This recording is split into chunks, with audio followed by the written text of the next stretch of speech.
Welcome to my channel. This is Mario Lord, also known as Real Estate Guru PK. On this channel, we talk about my real estate endeavors. We also have the top real estate producers and the top entrepreneurs in the country. Be sure to click the link below with Justin P with his Support Black Colleges marketing course. Also with Jason White's Crack the Code affiliate link, click that below as well. Also to support the channel, Webull, M1 Finance, Chase, Discover, Robinhood, and Public, a stock trading app. We hope you enjoyed this episode. This is Real Estate Guru PK signing up. How y'all doing? Welcome to another episode. We got a special guest. I'm gonna let y'all introduce yourselves since y'all do so much stuff. I guess I'll start with you, man. Okay, so my name is Amber Newman. I'm the CEO of the Boys and Girls Club of Brazoria County. Not from Houston, but raised in Houston, born in Louisiana, and got here as fast as I could. Graduated of Worthing High School and 2 HBCUs, Dillard University and Texas Southern University. So, okay, Lemarcus Newman, originally from Houston, H-Town representing Hiram Clark, GI, Southside. Went to Worthing High School, graduated in the class, the fantastic class of 1998. Went off to college at Lackawanna Junior College, Kansas State, Texas A&M University in Kingsville, NFL, program manager, President Obama Foundation, My Brother's Keeper, supported by the organization Change Happens. So just do a lot. We tour cars, we got the flipping, we doing so much stuff in the city. And the 2022 humanitarian recipients for the city of Houston. Oh, Hey. yeah. Congratulations. Credentials. Forget all that PhD stuff, okay? Oh, yeah, I'm HBCU too, Texas Southern University with the Masters. Let's go. That's what's up. I love that. Was it important for y'all to go to HBCUs? When I came out of Worthing, I was used to having a small class, and Dillard University offered that. So maybe in our class at Dillard, maybe it was like 25 students to 30. So that was important to me because of the way I learned. And so I think that is important. Texas Southern was different because we got our master's from TSU, so it was a little bit different. But I definitely say if you have the opportunity to go to a HBCU at some point, I would definitely go just because they were there for us first and supported what we believed in and furthering our education. So that's why I encourage everybody, if you don't get your bachelor's from HBCU and you Black, then try to get your master's from there. Mm-hmm. I love that. Yeah, she'll take it. Everybody didn't have that. I guess what I want to say, not every kid and household had someone in their ear saying it's important to go to a HBCU. You know what I'm saying? And for me, it was go to college. It didn't matter where I went. So I love that you had that in your head. Like I'm going where my people are and where my comfort level is. Well, I don't know if that was my initial thought, but, but it was after the fact, right? Yeah. But my parents definitely, I will say this, my parents definitely said go to college. I don't think my parents cared about what college, Same. but I think when I went to visit was when I made that, that kind of coalition to say, you know what, I feel like this is a place for me. I see people that look like me, that are successful, that are doing things. So I feel like this is a place where I will be comfortable. And so that's, I think, what made it happen. The visit. The visit. So my visits were all the wrong visits then. Yeah, and Dillard has good food, so that was important. No, that is. That's your life, your everyday. So good food. look out for the stomach. They had very good food. Even though I went to a PWI, she said there was emphasis. Even though I went to a PWI, I'm gonna say this. I probably went to every single HBCU in the South. Yeah. For real. Because I was at everybody's campus and people be like, man, how you played football and you ran track, but you used to be at all the parties. Yeah. You was on our campus all the time. But man, when I say this, I enjoyed my college life. I truly enjoyed it. I was on Prairie View campus. I was at Dillard, Xavier, Texas Southern, Sam Houston. Xavier's in Louisiana. Yeah. You crossed the state lines. I was there. Okay. I was there. Langston, Oklahoma, I was there. So, wow. So I really enjoyed my college life. I did too. Even though I didn't go to HBCU until I got my master's, Mm-hmm. I really enjoyed that HBCU experience. I told my kids to do that too. Do y'all push y'all children to go to HBCUs?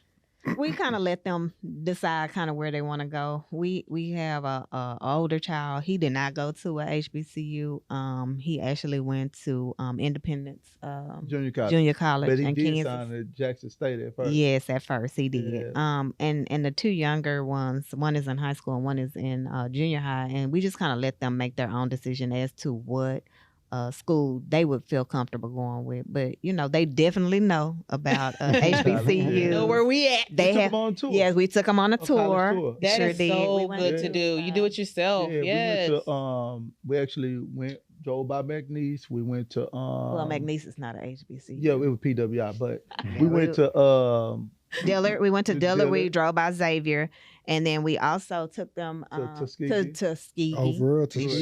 We sure Wow. did. That's, drove by I love that. Georgia State And Florida State. and Florida A&M. Yes. Yeah, These are some good so- parenting gems. I don't know if y'all are parents out Yeah. there, but I'm definitely taking all these. We did a tour, so they have seen different HBCUs, and they were on. Yeah, and they went to TSU a lot because Yeah, we were and both we used to there. work them out over there. Yeah. I mean, as a kid, I feel like it's all about exposure. Yeah. Like if you don't What is expose them, they have no idea. They're gonna Right. go with whatever they see. So for y'all to take them any and everywhere, I love that. That's good. Yeah, shout out to Tuskegee, man. That That chicken whatever that spot. chicken spot Yeah, over it was good. there. I never forgot that chicken spot. I burger see. spot. Yeah, that about They got a Tuskegee. shout out. Yeah. Don't know the name of it. Not Is far that from what the everybody campus. calls it? Is a chicken spot? Like that's what it's known No, as? I don't know the we don't name. know the It's name, got but that it's right name. by the campus. I was right by the Okay. campus. Right by the campus. Every time we mention it, everybody They know what it is? Exactly. Yeah, I love that about us. yeah, So, I do. We just connect like that. I love that. yeah. Yes, indeed. Bless. so I usually ask my guests like how they started, like how they came up, like through childhood all the way up until like being an entrepreneur. So I guess I'll start with I guess your wife. Yeah. Okay, no doubt. So for me, I don't think growing up that I ever thought that number one I would be a CEO of anything. I just knew I wanted to work, and both of my parents worked hard. My dad, he actually was a pipe fitter, so he worked outside a lot of plants, and so and my mom, she worked in the oil industry as like a secretary or office manager. And then my mom started working for Warren Moon, which Oh, really? yeah, he had a nonprofit, the Crescent Moon Foundation, and so I would go up there a lot, and then that interests me in working in nonprofit exposure, and volunteering, and they would give kids scholarships. They would have a celebrity golf tournament, and so I would help pack the bags that they would give the players that would come to the tournament and stuff like that, and so. I didn't really know what the position was called. I just knew I liked doing it. Yeah. And so then when I graduated from high school, I went to Dillard, and actually I majored in public health because still in my mind, because when growing up, people tell you, oh, you need to be a nurse, a doctor, or something That's in the me. I'm medical a victim. field or something like that, because that's where you can make money at. Yeah. And so my major was public health, and I thought that I was going to be a physical therapist. So, but I will say this, when I graduated, I went and worked at Memorial Hermann Southwest for a year. And I was working in the physical therapy program, and said, you know what? I don't think I could do this for the rest of my life. Like, I love the patients. I would talk to them, and I worked on the LTAC, which is the long-term acute care floor. Oh yeah, I know about the LTACs, girl. Wow. And so, I just felt like, you know what, I don't think this is for me, like, to do this every day, because It's a slow world. and then yeah. Was it? It was like 12-hour days.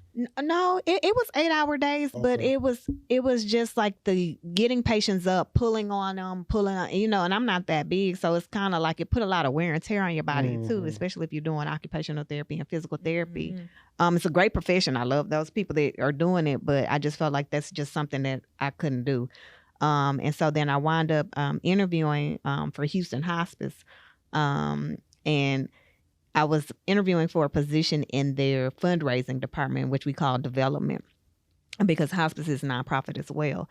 And so I wound up getting the job there as a development associate. It's like the lowest of the low totem pole that you could be in fundraising. And so I started off doing that. and work my way up to become their special events person. And that's what I really loved, is doing the special events for them, planning that and raising money for that. And that's the fun stuff. That is fun stuff. And and people always used to ask me, well, how, I don't understand how you work for hospice. Like that sounds like just a sad place to like be. Death. Yeah. And it's and it really wasn't like at hospice.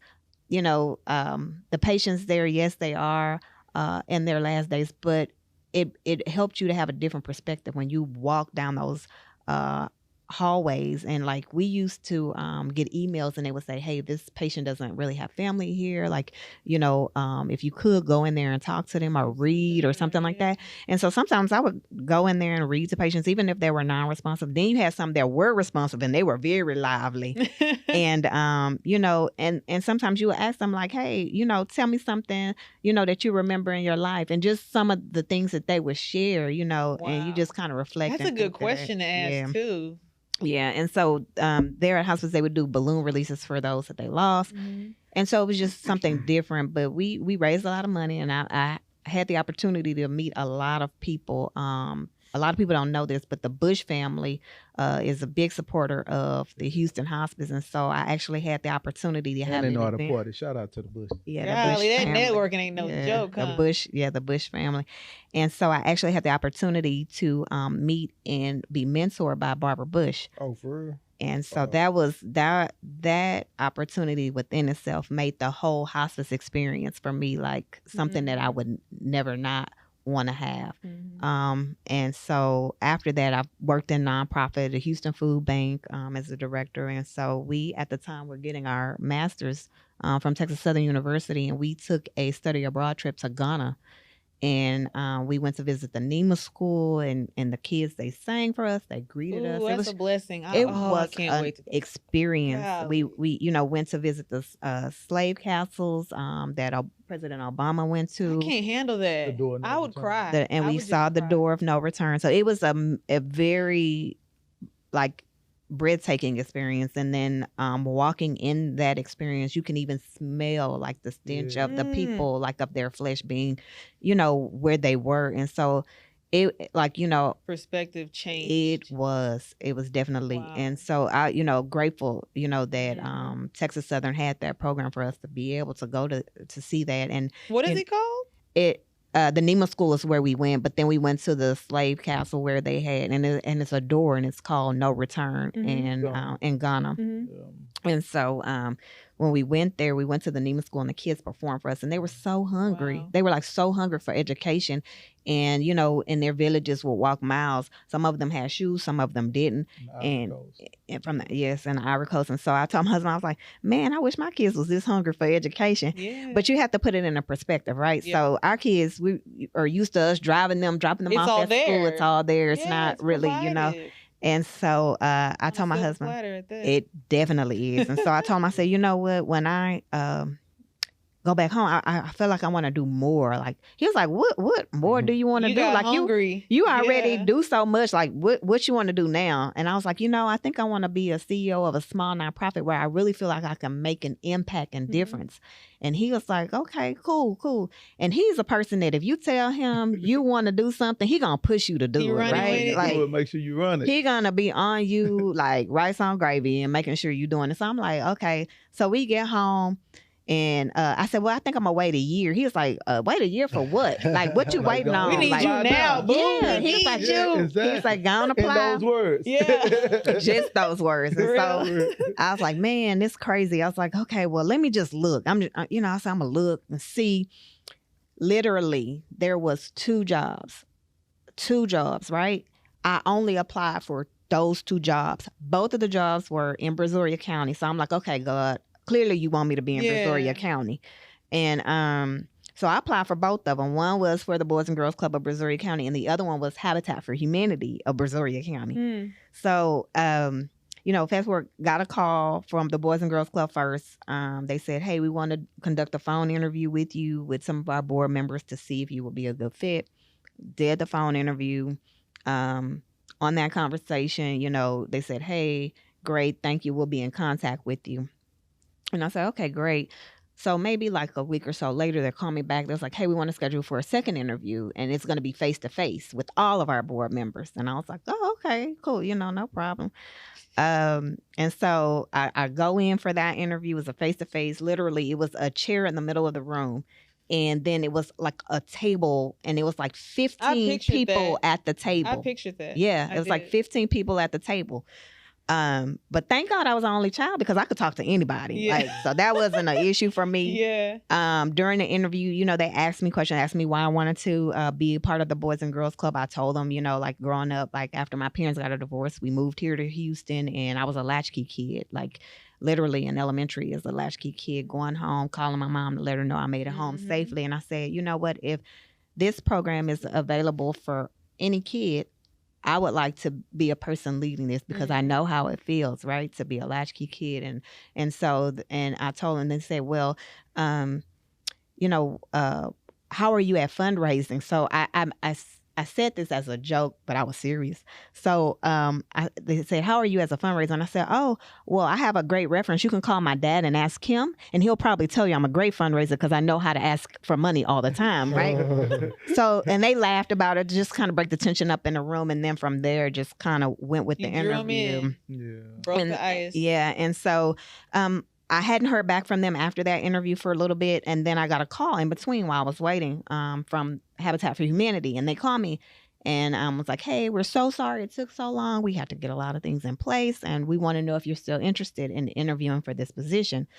And so I was like, I thought about it, and I was like, well, during that, I felt like I was supposed to be there at the Boys. And so I told him, I was like, no, I don't think that I'll pursue it. I apologize, and I wish y'all the best of luck on finding somebody. And I was like, okay. I told my husband, he's like, you crazy. You don't even know if you got that other job. You should have at least interviewed for the job, And I was like, for the pay, you know what I mean? I didn't even ask him for it. I did already know the pay because so fundraising, I'm gonna look at the $990. So I looked at the $990 to see what their other executives and that's was a play making, too before you apply for a job or nonprofit. To see if it was in line with what my desired salary will be. But that's a play too as well. Before you apply for a job at a if it's a nonprofit, right? You can look up at the $990. You know what I'm saying? So, and it will show what? Yeah, the salary, for like the top positions, like within the organization. So and I told him, he was like, man, you're crazy. Like, you don't even know if you got the other job. And I was like, well, I just feel like I'm supposed to be there.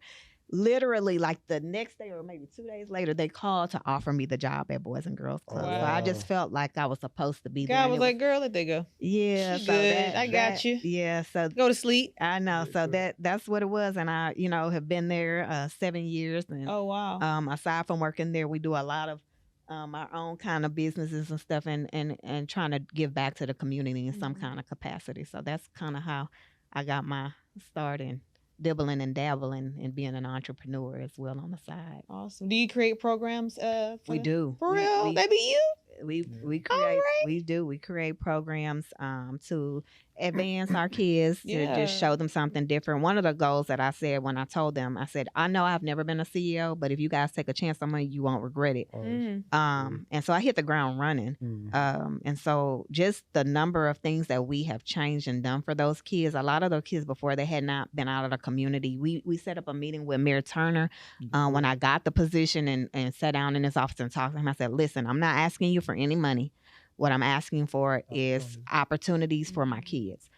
And he did. He made it happen. So we built a lot of partnerships with the Astros, the Texans, the Rockets, and all of. So good. Yeah. So they gave our kids a lot of stuff. They gave our kids a lot of stuff. And so, I remember the NFL when they came for the Super Bowl, they invited us to come to participate in one of the camps. And and it was at Texas Southern University. And so we bussed, was it four buses of kids from Brazoria County to Texas Southern University to be able to play in that football camp that the NFL was doing when they came down for Super Bowl. So our kids and the parents followed behind because they couldn't ride the bus. So they followed and they were super excited about it. And TDCU, the credit union, sponsored those buses for our kids to come down and everything. So it was a big deal. That was the first time for a lot of those kids to really come out of their community and come into Houston. So it was like within a field trip within itself. And then for them to go to a HBCU campus to be there for that's a whole football other camp, world. that was crazy. It was crazy. So congrats to kudos to you. yeah, thank you. Big kudos. We heard her whole life story. Well, that's what they told me. She said, I'm making changes. That's what I'm doing. Yeah. Yes, indeed. So you want to go? Oh man, I don't even know what to say now. Look where you started at from after all of that. Yeah, I don't know. She done gave her whole. I know you testimony. proud. Look how you looking at her. You know you proud. Yeah, of you course, proud. of course, That's of course. sweet. Of course, you know what it is. But man, You can start with your sister with the SUC. Or with the t-shirt, one, two. with the t-shirt, I'm gonna tell my little story. So I grew up on the south side of Hiram Clark. I was blessed to grow up with a 2-parent household. My mom and dad both from Louisiana. And my mom, she basically grew up on the farm, So when they came to Houston, they was basically, hustling and bustling. And we grew up in Hiram Clark. Hiram Clark was at one point in time was predominantly all white. Then they had white flight came in, and then you start having a lot of African Americans moving in. Sooner or later, we had a lot of homes that was like, we had the projects with aristocrats, and the community, and I'm not blaming the aristocrats at all, but we had a lot of different people that moved into the community from different economic status. Right. So from middle class on the way down.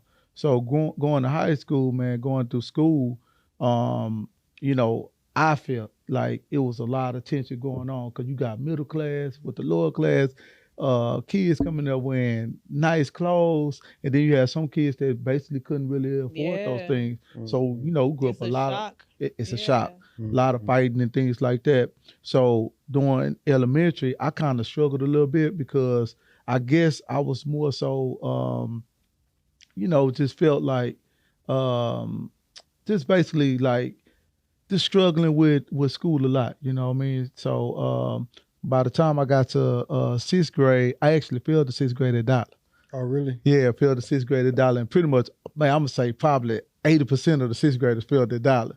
So I'm gonna give y'all a story right quick. So at Dollar, 6th grade, we had summer school at Woodson Middle School. So when the principal stood up at Woodson Middle School, he was like, everybody from, just say for instance, Attic stand up. It was probably about 20 students stood up. Everybody from Thompson stand up. It was about maybe, I'm just say 50. We say everybody from Dollar stand up. Almost the whole auditorium stood up, and everybody looking around like, man, you failed, like you failed. I'm talking about girls that we thought. I know for a fact it was females that was like real smart in elementary school, and when I seen their face, like, how you end up here? So I ended up. So we had summer school at Dollar, and then I ended up getting kicked out of Dollar because one of the somebody slapped a girl, and I was standing right there. And guilty by association. Guilty by association. Dang. And then it was like, well, Lemarcus, he ain't doing anything wrong. They was like, well, was you in the area? You know what I mean? And I was like, man, I ain't do nothing. I ain't slapped the girl, whoop, whoop. Anyway, got kicked out. Ended up, my mom had to find, thank God for my mom being a researcher and things like that, but she ended up finding a school in Missouri City for me to go to at the last minute. So that was a wake-up call for me. And so once I got back to Darling, I kind of started to surround myself around different individuals. And so it was kind of up from there. What was the school like? I'm so sorry. What was the school like that you went to in Missouri City? Like, was it predominantly what? It was a private school. It was like it really wasn't like a private school. It was like a, okay, my bad. I didn't know. It was like a charter school. You know okay, what I mean? yeah. But it was only there for like individuals to basically make up their grades. It was like Gulf Shores? It was like Gulf Shores? It was kind of similar like Gulf Shore. Okay. So ended up getting back to Dollar. It did. So when I got to the 9th grade, I ended up having a child in 9th grade. So yeah, I had a son, man, at 14 years old. Had to grow up, huh? Yeah, I had to grow up fast. You know what I mean? So then I take that. So now I'm like, whatever I do, I need to make sure I take advantage of every single situation. I'm talking about from the females I mess with, need to make sure I don't mess with no females that's, going on the wrong track, the light bulb turned on though, which it don't happen for everybody though. At an early age. Yeah, exactly. So, you had it was low key a blessing in disguise that happened for you. So like that. I'm looking at females different now. You know what I'm saying? So I'm more so looking at not just the female, but I'm looking at the family of the female now. You know what I'm saying? So instead of you just dating a female, important. Instead of you just dating you have to say that again, please. The family of oh my God, that dynamic is hidden, and it is so important. You're not just marrying them; you're marrying the family too. Exactly. Yeah, you are. Yes, indeed. Yes, indeed. So when you dating somebody, like it's more so you can look at the looks. Of course, you want them to be beautiful, attractive, and then after that, you want to make sure that connection, that positive energy, that flow going. But at the same time, you need to take the accountability into that, what that family look like. Yeah. You know what I'm saying? What's that dynamics between that daughter and their father, if they there, or how she's relating to her brothers and her mom too as well. And same thing, and it go both ways. You know, when the female dating the guy, you need to make sure what's that interaction between that guy and that female. You know what I'm saying? So I looked at like the relationship between that guy and that father too as well. So I teach my daughter right now. You know, I say like, if the guy got an issue with his daddy, man, you don't need to be messing with that guy. No, because 9 times out of 10, he ain't gonna respect me. Right. You feel me? So, and then I was on another show talking about this too, and I kind of got some flack because it was like a group of college students in there, and they was like, "Man, Mr. Newman, how you gonna say that? Because I don't have an issue with my daddy." I say, well, put it like this. Say, for instance, if I have some say-so into the relationship, or I say something that I don't like, then 9 times out of 10, you're going to treat me the way that you're going to treat your father. Yeah. You know what I'm saying? You ain't going to respect me. You know what I'm saying? Yeah. So I tell my daughter right now, if that guy don't have respect for his father, say you don't need to be messing with him. Straight up. Then that's 100. Yeah, I stand on that. Yeah, you tell her I stand on that, for real. Yeah, because I know I'm gonna voice my opinion. You know, no, what I'm it's saying? good to teach your kid. I mean, for me, in relationships, they teach you about the person you're in a relationship with, right? Yeah, it's never the family. You know, that's literally an afterthought, right? You don't think about the family till you usually meet them. So it is important to tell your kids, like, hey, you know, especially when they become adults and they're becoming, you know, getting into these serious situations and relationships, like. The family and where they come from definitely makes who they are. The way their parents love, the way they have cookouts, do they hang out, do they talk, do they communicate? You know what I'm saying? So family dynamic. Yeah, when it comes to resolution, how do they resolve things? You know what I'm saying? Exactly. Where did they come from? Did they come from a loud, you know, or did they know how to calm down? And because you could anything. I just want to say that. That's true. I'm loving it. It's good. I'm loving it. I appreciate that, and I'm taking that in too. That's important to teach your kids. Yeah, I'm loving it. We got to hear more about that, but I'm loving it though. I'm loving it.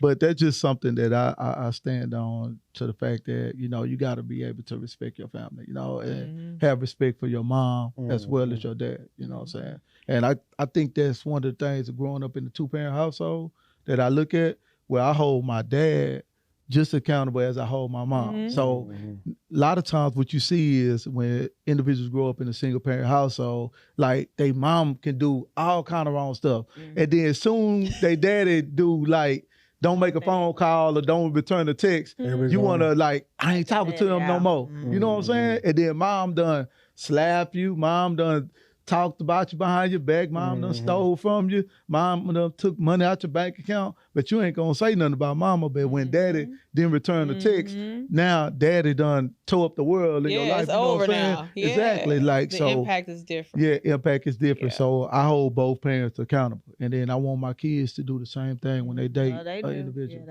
Well, our kids hold us accountable. I'm going to say that. They hold us accountable. They don't forget. They do not forget. Not forget. So then, you know, so I took a little struggle again in high school, where my 9th grade year, I lost my best friend too in the 9th grade. So that was another thing too as well. So after that, I started I said, man, I have to get on my books and stuff like that. I need to start concentrating. And then I went to summer school almost every year.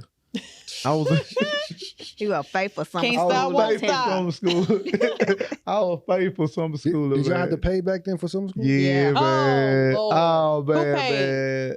Oh man, my Oh. mom and dad had to pay my summer school, Thanks, man. Mom and Dad. Yeah, I greatly appreciate my mom and dad for that. You know, that $250, man. You remember that 250? that 125 a Used to be, class, yeah, man. 125. Yeah, I think it Yes, was like indeed. 200 a class Yeah. for us. Oh, for real? Yeah, At the Madison. that matters. Yeah. You went to summer So school too? Yeah. yeah.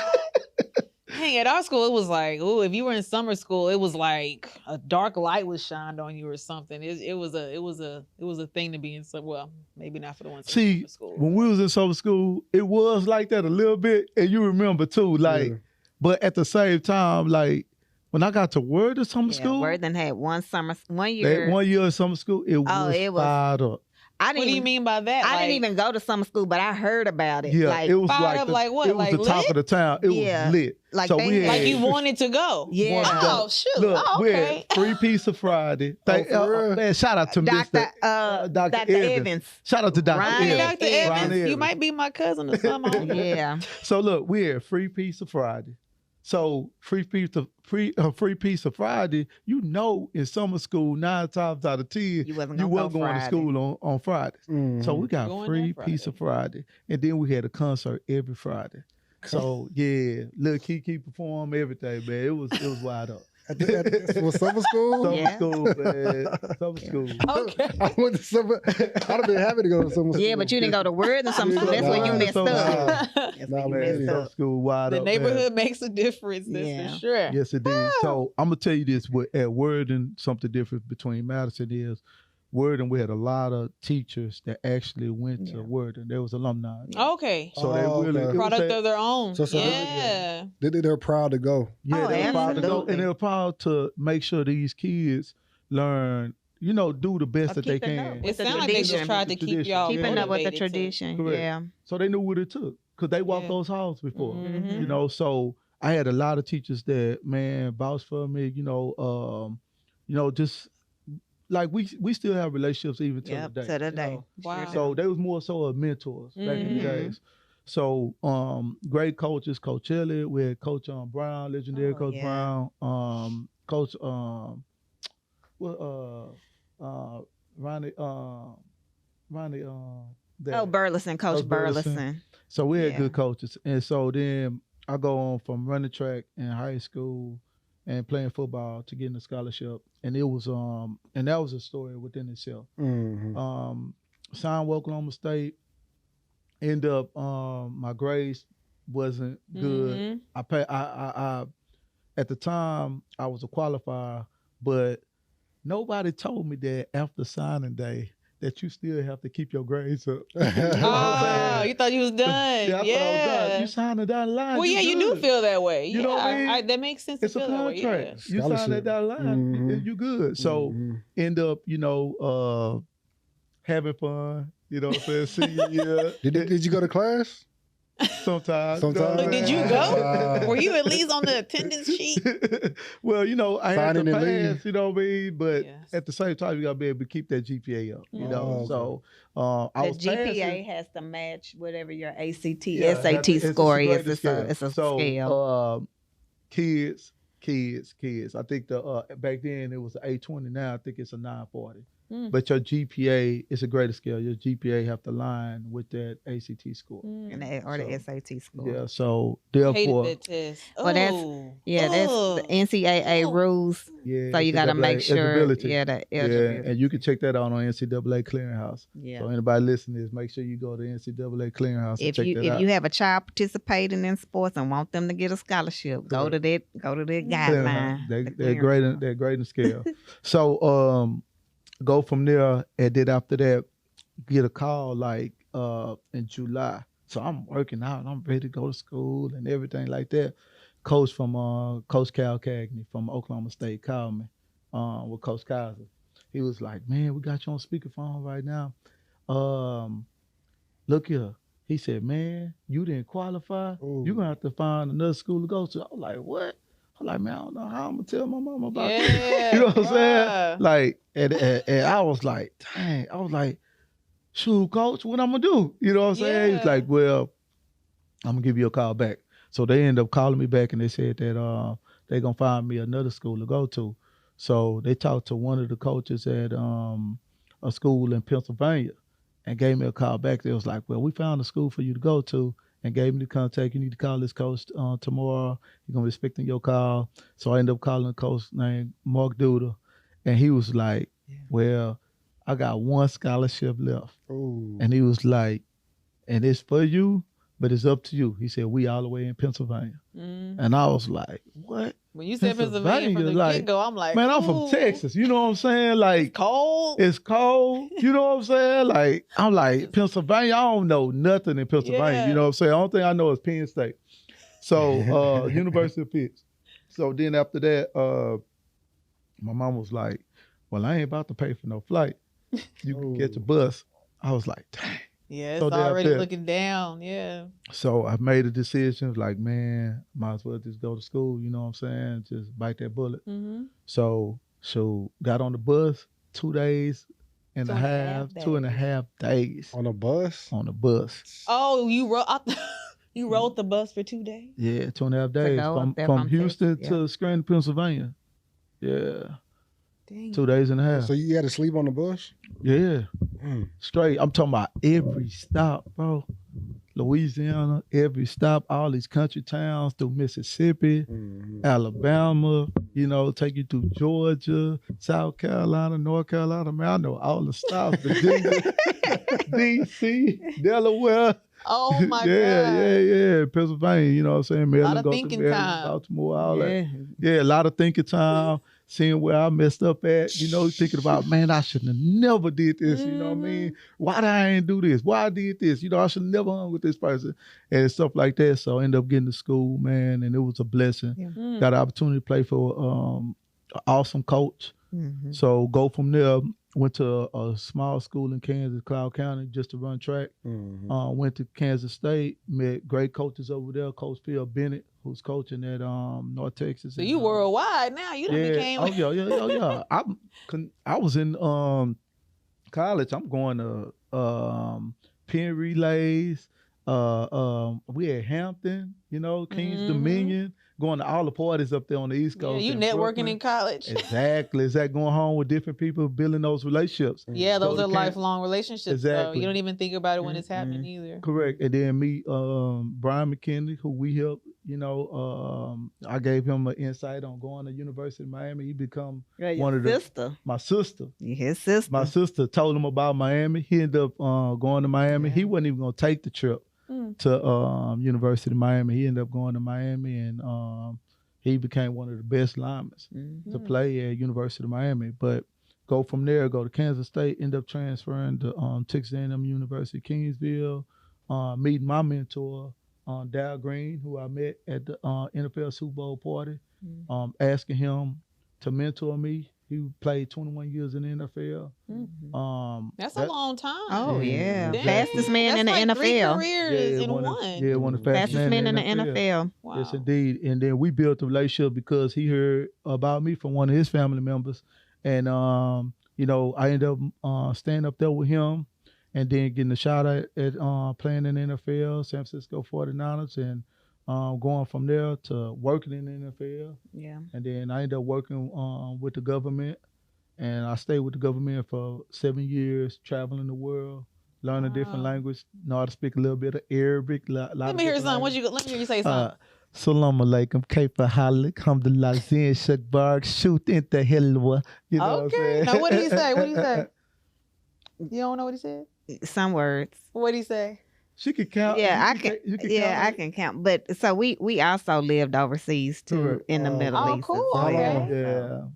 Shout out to my Middle Eastern people too as well. Yeah. So I ended up taking a job at Texas Southern University, and I back up a little bit, and I ended up meeting the Prince of Kuwait, Michelle Al-Sabah. They was having a flag football game that we put on a military base. And it was like one of the first times that we was able to introduce American football to the Middle East. Oh, wow. Yeah, he brought his team. So he came to watch it, the Prince? Well, he had his own team.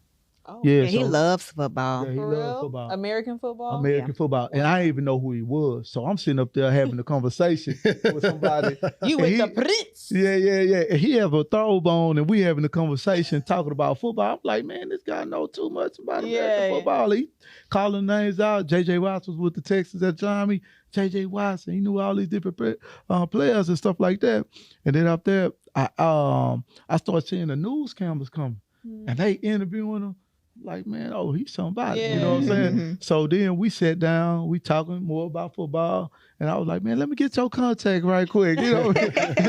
And then we end up changing numbers and stuff like that. And I got his assistant number 2 as well. Come to find out, That's It's who you need, the assistant. That's the plug. assistant is the That's the- plug. that's the plug. Yeah. tell everybody all the time. Everybody always trying to reach The that person. Mhm. but the most important person is that assistant. Yep. You know what I'm saying? So even though, you know, people go online, let me try to get in contact or let me try to book this person for my event or meet this person.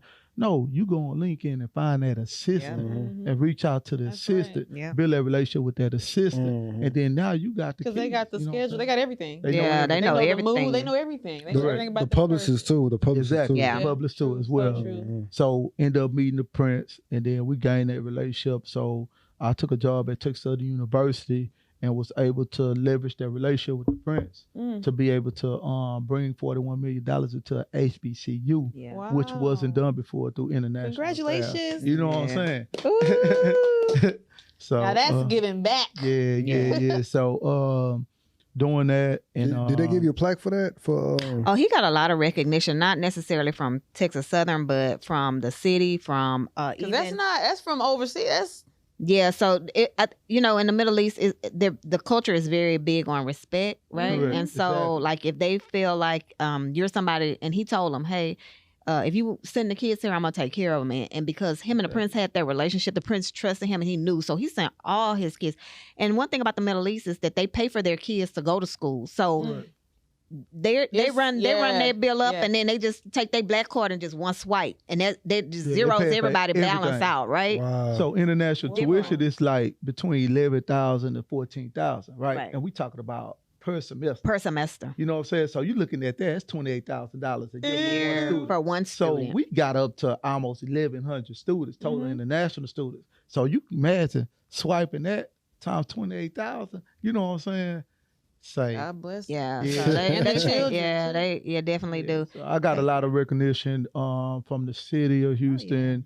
I had people reach out from all different types of news Yeah, networks. PWIs were reaching out trying to figure out how Yeah, he yeah. got all Uh-huh. these people going to this HBCU Math because wasn't their mathing, huh? their Exactly. enrollment wasn't like that and those numbers, and so they It was in the newspaper yeah too. they as well. the Chronicle did an article Wow. in reference to that to say, well, TSU has 1,100 kids, and then U of H had less than that, and so they called him and was trying to figure The out, man, percentage what was you, less. yeah, what are you doing compared to what we're doing? And so it's just like when you're networking and building relationships, then people can't take that away because it's that Yeah. relationship. And so Correct. I said, even if people try to replace you, they really can't replace you because nobody is going to be able to do what you do because Exactly. The you have a relationships, special like I just look at it like this, God put everybody in different situations. You know what I'm saying? Everybody have their own lane in life, so whatever he has for you is for you. You know what I'm saying? So I those say are- that prayer all the time. I'm like, Yeah. God, whatever you have for me is for me. Exactly. So those relationships that I built, I was having fun and I was enjoying my college life, but it was those people that I met from all different walks of life. And then those arenas, those areas, those schools, those institutions where I met these individuals, of course, they was in positive, areas. Yeah. So at the same time, these individuals become doctors, lawyers, in the music industry, They in flourish. the movies industry. absolutely. So now I have these relationships for life. And then, of course, shout out to the Alpha, Phi Alpha, the members of the, Divine Nine. Look the at first she and the knew it was foremost. coming. You know what I'm saying? So then that's another network within Yeah, itself. It definitely is. When Yes. when you're a part of Divine Nine, I'm gonna say this, that it is a lot of network. So it doesn't matter across the board. And I'm on the square. So Yeah. So across the board, like if I'm not gonna lie, like if somebody's sending their resume and they are part of the Divine Nine, I know what type of person they are because I know the commitment that they've made, right? And so because we're all about service. And so I'm, definitely look at it and be like, okay, yeah, this is somebody we That was explained to me about sororities too. Yeah. Right. That was just explained in general. Like my aunt, like I said, she's an AKA, and I was like, what is the connect? Like, what is it? Because I didn't understand it. Oh yeah. And she's like, put it like this: if you get a job, just like she said, if you're applying for a job and that boss is an AKA, if that's on your resume. Yeah, you're gonna get an interview. Yes, you're gonna get an interview, and beyond most likely too. Because and you don't have to be an AKA. No, that's what I'm saying. You like be part of the Divine Nine. Any part of the Divine Nine. Gotcha. Like if I come across somebody and they're Alpha, Omega or whatever. So it just speaks different automatically. Yeah, because we know that we're all, it doesn't matter. Kappas out there. I had to think about them. Shout out to Kappas, man. Shout out to all of y'all, okay? Yeah. Every sound, every symbol, all of y'all. They always say they put me on their diamond, so I'm good with them, man. So but yeah, it just says because we're all about service. Right, so true. I know that they're gonna be about service, so that's why I said when you come across even, it's just a good network. Like I can look in the directory, I can call if I need to somebody that I'm trying to get in contact with to say, hey, I'm trying to do this. Can you give me advice or tell me who I need to talk to? Yeah. Because people are in different parts, around the world, in different industry, But y'all be showing up. Yeah, like y'all show up. Yeah. Like my grandfather had passed away suddenly, and my aunt, she was naked. It was so many of you all there. Like I was just like, wow, like people who didn't even know her. Yeah. You know what I'm saying? But knew of, and I was just like, wow, this community is not a joke. Like the support is real, outstanding. Yeah, definitely. Yeah. So after that, end up working with Change Happens, and they had a grant supported by President Obama with My Brother's Keeper. Huge mentoring program. Met a guy named Noah Pinyap. Yeah. Who he passed away, but such a good man. Yeah. And so and his wife Tiffany. Correct. Like very good people. So me and him talked, and we had he was like, man, we need to get you over here, man, so you can become a mentor. He said, man, you did so much in your life. So he said, man, if we can get you on board, man, he said, would you be willing to be able to help with this mentoring program? So started working with them, man. It's been a blessing from there. Was able to mentor so many young men at Yates High School and work with so many different artists and different people. Silent Listen Party with Meek Mills. We did 1,000 coat giveaway with Lil Baby. We did 25 food distribution with Ghana, and Wale, Trade the Truth, Lil Flip, Everybody came out, Maxo Cream came out. So with those guys, and we do a lot of things behind the scenes. Yeah, and then with a lot of different artists and people in the industry. They do, and then they also built the George Floyd Field at Yates High School, and so he reached out to the NFL and got funds donated from the NFL and the Texans. They matched what the NFL gave. So shout out to our CEO, Miss Helen Stagg. You know what I'm saying? She's powerful grant writer. Powerful grant writer. Yeah, definitely. Yeah. So from there, we do. Two-row cars. We got the two-row cars. Yeah. How many do y'all have? 5. So it's like, what's the levels of these vehicles? I'm just trying to see. Yeah. So we have the Mach-E, which is the Mustang SUV electric Mustang, and then we have is that what it's called? Mm-hmm. Okay, I saw it. I'm like, what is that? Yeah, and it gets up too. It looks like a truck. It's an SUV. Oh yeah. It's nice. Yeah, it's so fast, man. Without it's fast. going. You won't even know what. Like, yeah, it's so smooth. So like, you can hit that gas and you going about 90, and it's just so smooth. Like you don't even really know that you're going that fast. Oh, okay, well, I don't need that. You could be driving. Not in Houston. I don't need that. You could be driving on the highway, and then you think you barely hitting the gas, right?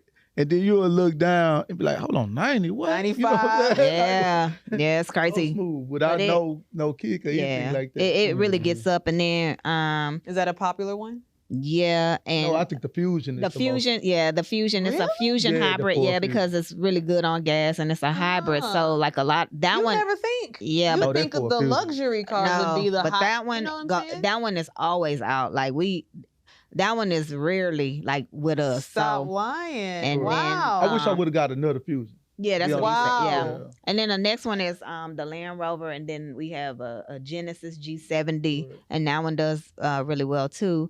And then we have The lifted truck. the lifted F-150, and so that one does well too. I got So- one of them. I like them. Yeah, so Yes. what we did was we was basically finding cars that we would love to drive. You know what I mean? At the same That time, makes sense. at the same time, we could put it on Turo and then it'll pay itself back. Mhm. So basically, not having that liability, using that liability as an asset. Right, right. So, Yeah.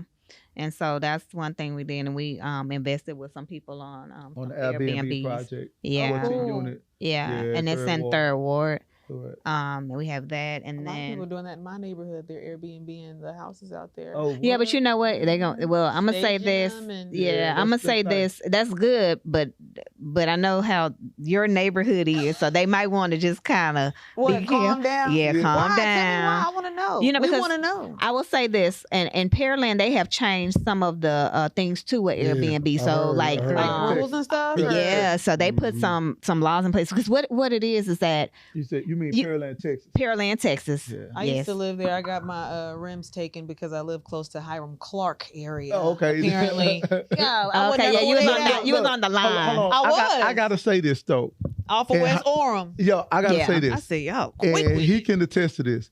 And Hiram Clark, it's an initiation process. Yeah. That every person that moved there, you're gonna at least get your house broken into That's how it or felt. something stolen from you the first time. And it ain't gonna happen no more. It was so But that's the strategic initiation though. process. But they put my car on bricks. Thank you, I guess. But and the car wasn't in that apartment complex. I wouldn't even say 3 days, yeah. y'all. So Oh, I was man. like, y'all were like literally. That Yeah. scared me though, low key. Nah, Because that's I'm like, not- they're Watching, watching. Yeah, yeah, they, That's yeah. the initiation process. That's Thank why, God like, for insurance even, and coverage. that's but why God. even for where we live right now, I'm like this. Oh, like yeah. I don't believe in putting like say, you buy a TV and you got a box of TV, and then I see so many in Hiram Clark, like you put that box of TV outside. Somebody gonna break into Man, your house. somebody right? breaking into your house. So even right now, what I do is I make sure that I tear Break that the box up, down, put it in break the that box put it in down, a trash put it in a bag, trash put it in the garbage can. Mhm. So, but and we Yeah, do don't. not put any TV boxes outside of your house. I still got that. Yeah, same mentality. and we live in the suburbs for real.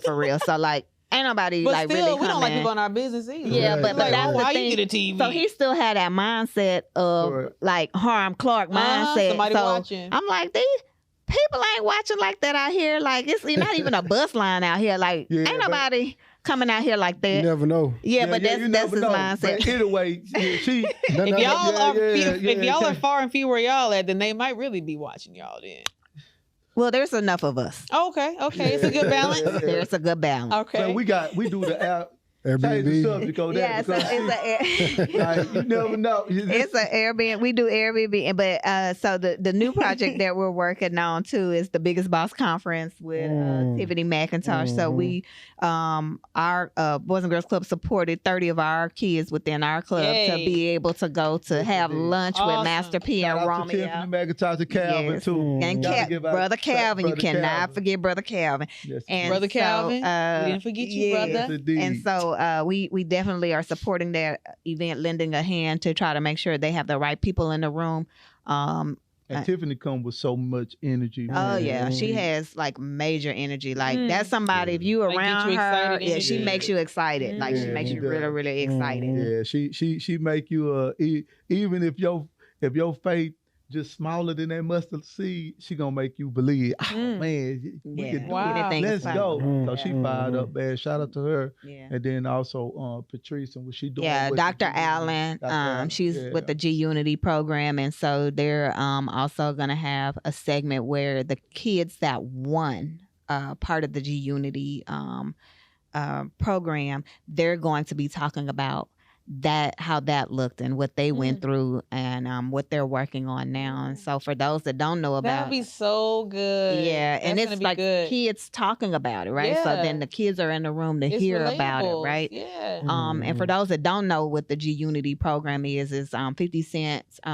He came to Houston and he put this program within some of the inner city schools. So like we have it at Worthing High School, they had it at Cashmere High School, Wheatley High School, were some of the schools that they're having it at. I know this year coming up, next year they're gonna be this year they're gonna have Yates and Madison to be a part of the program as well. And he donated the proceeds for the concert. Wow. From the Tycoon. He bringing Hollywood to Houston, I heard. He's doing a lot of shout out to 50 Cent. Hey, 50? Yeah, and then shout out to Shatana that's working with 50 Cent, Shatana Nelson. Cool. So they're doing some big things here in Houston to try to like Houston to Hollywood kind of thing. You know, well, we deserve it, but I'm gonna tell you this: I'm not looking forward to this housing market. Like it's already up because these California people moving down here. The traffic, and that crazy. Traffic, right? Yeah. So I mean, but there is enough space. Just don't move south on 288. Y'all stay on like 290 over there. Don't move north either. Don't move north on 59. Don't move. Just don't. All right, just don't. Don't move east wait a second. On I-10. Yeah. You know, don't move west on I-10. Man, just don't go to Houston, man. Well, you know, the mayor not gonna like that, and Congresswoman Sheila Jackson Lee not gonna like that comment. Yeah, we do bring the money into the city. Money and jobs. We not tripping. But it's good to see. I love that though. It's necessary. The kids need it though. You know what I'm saying? We need to see that. We need to see our potential. We need to make sure our kids see that potential too. Yeah, they have a lot of people that's going to be a part of the conference that are from Houston that are doing a lot of amazing things. Worthing Band is going to be performing. Design to Dance, they're going to be performing. With Tracy. Kiati going to be there. Kiati's going to be there. So it's going to be a lot of people that are from Houston that are. Isaac. Isaac and Moore. Isaac and Moore. He's coming too. And he supported some kids too. Zoe to go. Yeah, Zoe to go. And then also my boy CEO, Matty J. Yeah. Good brothers. Yeah. So that's the thing. There's going to be a lot of people at the event, and they're going to be talking. Jigga Roberts is going to be there. As well. And so there's a lot of people that are from Houston that are locking in to participate and be a part of this event. I like that. And so, I mean, there's a lot of people outside of Houston as well, but I think it's good for people to come in and kind of see like these are people that are like in Houston and here. Chris Senegal. Chris Senegal, like buying the block. TJ Tijani. Yeah. So there's a lot of people like that. TJ Fred brother. A lot of people that's a part of this. That it's gonna be a big deal. So Dada and Tiffany. Yes, indeed. Tiffany Parker is doing the PR for the event, and then Dada, he is working on putting the whole event together, the conference together, and so he's doing a wonderful job too, by the way. And so it's a lot of moving parts. Yes, a lot of moving parts, and so it's going to be. I think World Vision is coming too, right? World Vision. I don't know if they. I got to check in. With Okay. Yeah. So it's supposed to be a lot of moving parts. I think it's a good event. Basically providing financial literacy, man. You have Eric Thomas, who's a motivational speaker. You know, Liv Romeo, Master P. You know what I'm saying? Vivica Fox. I love it. So that financial literacy piece is something that I think that our youth as well as adults need to hear. Yeah, for sure. Yeah, because I just look at things like this, even for us, the things that we have learned through research and being on YouTube from the guys Earn Your Leisure. Shout out to them too as well, who we have a good relationship with. That teaching that financial literacy piece, learning them different plays, learning different ways that can basically save your life, save you time. You know, save you money. You know, even we have played too as well on how we was able to build our house and purchase land. We was able to find land. We bought some land, found some land for $30,000. And you know, when you look at it, when you finance that, that's like $120 a month. That's a pair of tennis shoes. We spend that on food, right? No way. So at the end of the day, you find that land, you sit on the land for a certain amount of time, and then use the equities to start the building process of building your house. Yeah. So that's just things that, you know, we didn't know that coming was a up. huge gem. You know what I'm saying? Dropped. Yes, indeed. Yes, Y'all indeed. just dropped. Yes, indeed. So even, you know, those different things like that, man, just a blessing. And you can learn those things. Like I tell people all the time, go online, watch YouTube, watch different people's stories, watch their from the trap and the testimony, watch their testimonies from which they came, and then learn things from each individual. Because somebody always, what I notice is most successful people always gonna drop gems. You know what I'm saying? So y'all want to end it right there? It's up to you, man. We just Okay, talking. what do y'all see yourself in 5 to 10 years? Man. So my goal is one day to run for office. I don't know. I would. I'm voting, girl. I got you. I'm your first voter. As a mayor? Registered. No, definitely not a mayor, but Okay. definitely to be like a commissioner. Okay. I feel like in that sense, I could still help the different organizations that I'm affiliated with because they make the decisions for those state dollars. And even for your commissioner, they're the ones that help with the housing, the community block grant, and that's some of that housing money. So for those that need that, and so you're trying to be in the nitty gritty, yeah. I want to be the one making the decisions to help our people, and making sure they not just our people, but everybody. So everybody. Clarify that real quick. Yeah. Yeah. There he go. Politically correct. You know what I mean? Yeah, you got to be that way. So. I get it. Well, I got you, girl. I'm gonna vote. Yeah. I'm gonna vote twice. Yes. Yes, indeed. Right. So for myself, I don't really know yet. What I do, man, in my life is just more so as whatever God put on my plate, I'm gonna eat. Okay. So evidently I've been getting that buffet, so I'm gonna continue. It's not bad to eat though, man. Exactly. So evidently, I just thank God for everything that He put on my plate. I'll continue on writing these goals down, and then just these opportunities that He provide for me, I'm gonna continue on taking advantage of it. So I don't know where I see myself in the next 10 years, or 5 years, but y'all be watching. Y'all know gonna be what I'm on saying? TV I got something in red, white, and blue, and in suits and all of that. Yes, it did. So it's gonna be a blessing. I'm just gonna say that it's gonna be a blessing. I like that y'all had two totally different answers, though. Yeah. And I hear a lot more people giving me your answer now versus growing up life. Period. People are just like, you know what? I don't even know, and I don't. It's okay that I don't know. And with growing up, it was if you don't know.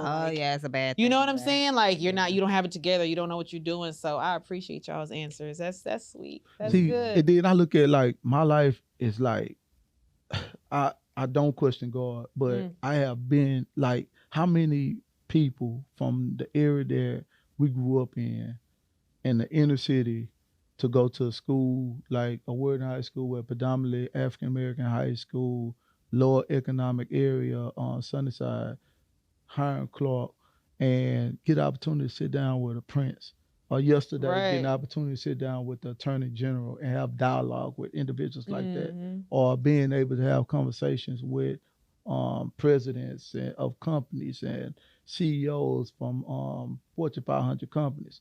So like we've been blessed. Like when I say blessed, like sitting down with the commissioner of the NFL, Roger Goodell, or we in a restaurant and we sitting down having dialogue with the owner from the Chicago Bears, and we actually having a conversation, laughing, joking. So our life been like a blessing. Yeah, you know that's what I mean? awesome. So Yep. I don't know. So in 5 years, I'm gonna run it up though. Yeah. I'm just gonna say that. I'm excited to I'm see. gonna run it up. Yes, indeed. Would y'all have a problem if y'all kids wasn't entrepreneurs?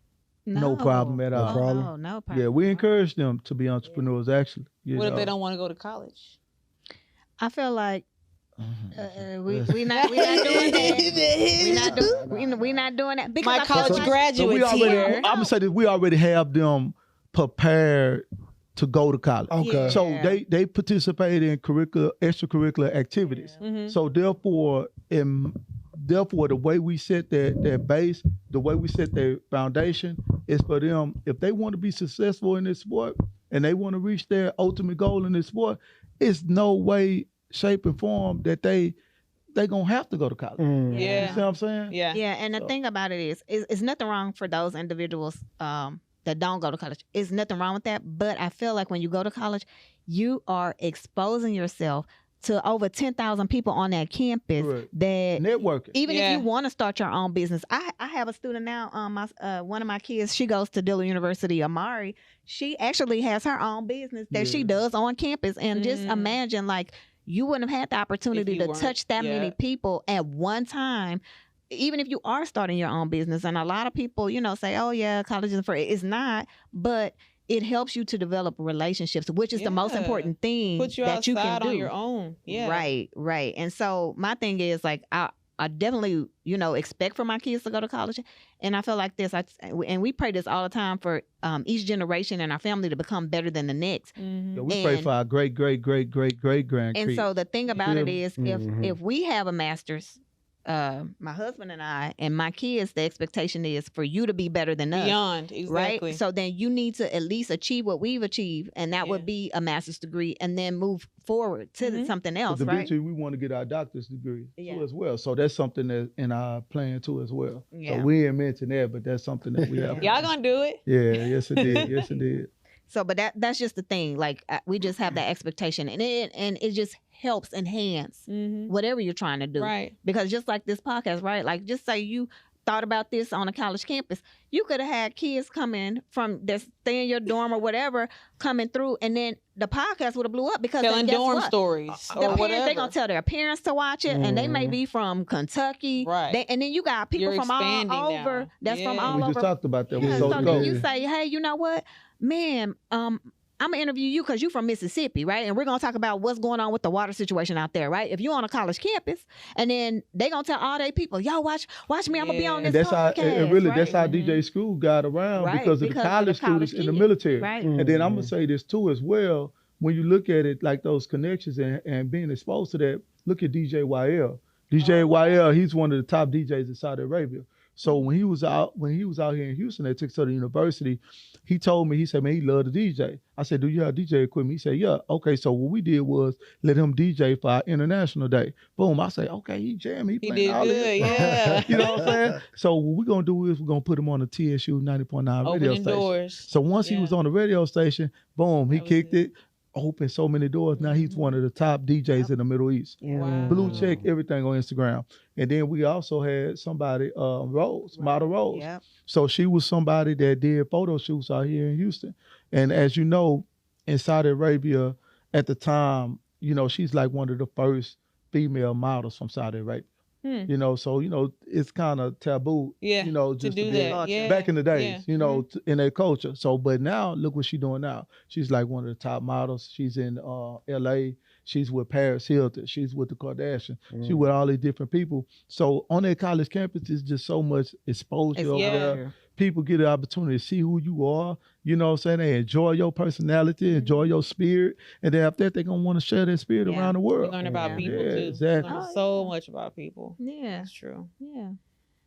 Okay, I got like an either or, so I'll ask both of y'all. Okay. And then we'll be done. Oh, Lord. Hold on. Let's brace for this. Let's go.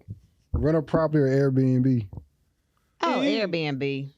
Uh-oh. I say rental property. Rental property? Okay. I say, well. The way she looking at you. Airbnb. Well, yeah, you can say Airbnb too. Because you're going to get your money. You're going to get your money. You don't really have, to own the property. Correct. You know what I'm saying? So therefore, you that liability, making it an asset. Okay. Yeah, Airbnb. I'm going to say Airbnb. I'm agree with it. Okay. All right, so look, see? Well, okay. Airbnb, you're going to get your money. Hey. Money or equity? Ooh. We just talked about equity. So because of the equity we had in our land, I mean, and just equity transform into money. That's so equity. Yeah. Okay. Equity. Give me that equity. Source, yeah. Earn your leisure or sleep is for suckers? Man, don't do me like that, man. I feel like we shout out to our boys with early leisure. We on drink champs with that question. Without the drink, doing some stuff like that. I'm like, look, I can't. I like watching both of them, man. Both of them have some good content. Correct, but our boys, Earn your leisure. We got a good relationship with them. You know what I'm saying? They always answer our calls. You know what I'm saying? They give us the freebies, you know what I'm saying? So earn your leisure, man. Earn your leisure, got it. Earn your leisure only because our relationship with them. Okay. You know what I'm saying? So I haven't actually met David Shan. David There you Shan, go. Yeah. but you know, Oh, we gonna meet him though. yeah, we're gonna meet him. We gonna yeah, meet we're gonna him. speak that to existence. Yeah. But Okay. the boys from Earn Your Leisure, like we hung out with them. Yeah, you know what I'm saying? absolutely. We trade plays with them, so Earn Your Leisure. Yeah. You know what I'm Okay. saying? Shout out to them, man. #1 podcast, man. Wow. It is. 2 million followers or a rental property.